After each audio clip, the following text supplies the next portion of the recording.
وَكَلْبُهُمْ بَاسِطٌ ذِرَاعَيْهِ بِالْوَسِيدِ، ان کا کتا غار کے دھانے پر بازوؤں کو پھیلا کے بیٹھا ہے۔ یا اللہ، قرآن تو ہدایت کی کتاب ہے، سراسر ہدایت، لفظ لفظ ہدایت، حرف حرف ہدایت۔ تو کتے کے بیٹھنے کے سٹائل کو تو نے قرآن میں بیان کیا، تو اس میں ہمارے لیے کیا ہدایت ہے؟ کہا یہی تو بتانا چاہتا ہوں کہ ذات کا کتا بھی ہو، سنگ جڑ جائے ولیوں کے، اور ولیوں کے دروازے پر بیٹھ کے پہرا دینے لگ جائے، اور کسی کام آ جائے مشت خاک، تو وہ کتا اتنا قابل ذکر ہو جاتا ہے کہ اس کے بیٹھنے کے سٹائل کو رب رب ہو کے بیان کرتا ہے۔ تو کہا تم تو انسان ہو، اگر تم محمد عربی کے در کے نوکر بن جاؤ تو کیا عزتیں دوں گا تمہیں، کیا شانیں تمہیں نصیب ہوں گی۔ تو یہاں یہ دیکھا جاتا ہے کہ ان کی راہوں کے کام کون آتا ہے، ان کے راستے کا مسافر کون ہے، ان کے دین کے لیے اپنے آپ کو پیش کون کرتا ہے، ان کی خدمت اور نوکری کے لیے اپنی مشت خاک کو ان کی راہوں میں بچھاتا کون ہے۔ اور اگر ہم ساری زندگی اپنی خواہش سے گزار دیں اور ان کے دین کے لیے ہم نے کچھ نہ کیا ہو، تو پھر ہم دیکھیں کہ ہم کھڑے کہاں ہیں۔ اقدس تیرے پاؤں میں نہ کوئی کانٹا نہ کوئی زخم، پھر کیوں ہاتھ میں پرچم اسلام لیا تھا۔ اللہ تعالیٰ جل شانہ کی نعمتیں، اس کی کرم نوازی ہمارے اوپر پہم برسیں، لیکن ہم اس کے شکر گزار بندے نہ ہوں، نماز پڑھنا ہمارے لیے بوجھل بن جائے۔ تو کہا پھر گھوڑے اچھے ہیں، وہ اللہ کی راہ میں چلتے تو ہیں، کام تو آتے ہیں۔ تو کہا ان الانسان لربہ لکنود، بے شک انسان اپنے رب کا ناشکر ہے۔ اس زمین کو ارض کنود کہتے ہیں کہ جہاں کچھ نہ اگتا ہو، بنجر زمین، جہاں نہ سبزہ اگتا ہو کہ جانور چارہ کھا سکیں، نہ کوئی درخت اگتا ہو جس سے کوئی سایہ لیا جا سکے، نہ کوئی ایسا درخت اگتا ہو جس سے کوئی پھل حاصل کیا جا سکے، نہ شجرے سایہ دار دیتی ہو جو زمین، نہ شجرے پھلدار دیتی ہو جو زمین،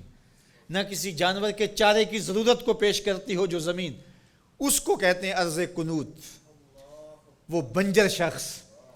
جو انسانیت کے لیے نفع بخش نہیں ہے، لوگوں کے لیے خیر کا سبب نہیں ہے، انسانیت کے لیے نافع نہیں ہے اس کا وجود، تو وہ کنود ہے، وہ کسی کام کا نہیں ہے، وہ بنجر ہے۔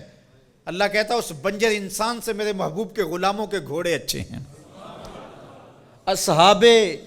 کہف کی غار کے دروازے پر بیٹھا ہوا کتا اچھا ہے۔ تو ہمیں پسند ہیں جو اس کے راستے میں کام آتے ہیں۔ میں اور آپ دیکھیں کہ ہم کہیں بنجر تو نہیں ہیں، ہم انسانیت کے لیے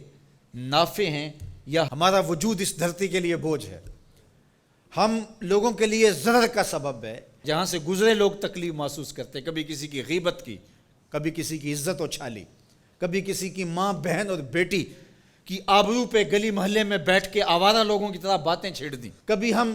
کسی کی تکلیف کا سبب اور ذریعہ بنیں۔ ہم یہ دیکھیں کسی کے لیے اذیت کا سبب تو نہیں ہیں، بلکہ میرے حضور نے ارشاد فرمایا ایک وصیت کرتے ہوئے کہ خیر کی چابی بن جا، شر کا تالا بن جا، تیرے وجود کی وجہ سے خیر پھوٹے، جدھر سے گزرتا جائے روشنیاں پھیلتی چلی جائیں، نور بانٹتا جائے، انسانیت کے لیے نفع بخش ہو تیرا وجود،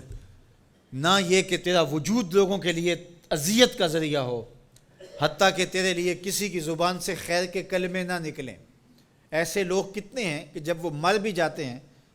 تو ان کے لیے لفظ ڈھونڈنے پڑتے ہیں، تو بعض لوگ لفظ ڈھونڈ ڈھونڈ کے کہتے ہیں اچھا ساڑھے نال تے چنگائی سی، اس کا مطلب یہ اس نے لوگوں کی ناک میں دم کر رکھا تھا، اس کی شر سے صرف میں ہی بچا ہوں۔ وہ ایسا شخص ہے کہ اس کی تعریف آپ بھرے مجمع میں نہیں کر سکتے، لوگ کہیں گے تم جھوٹ بول رہے ہو۔ اور کتنا خوش بخت اور خوش نصیب شخص ہے کہ جب وہ اس دھرتی کو چھوڑتا ہے تو زمین کی مٹی بھی روتی ہے، در و دیوار بھی اشک بہاتے ہیں، اور زمانہ کہتا ہے کہ یہ تو چراغاں تھا، یہ تو نور تھا بزم عالم کا، اس کے دم سے روشنیاں تھیں، یہ کیا گیا کہ زندگی کی ساری رونقیں ماند پڑ گئی، گویا روشنیاں بجھ گئی اس کے جانے سے۔ تو خیر کا سبب اور خیر کا ذریعہ بنو، نہ کہ برائی کا ذریعہ بنو۔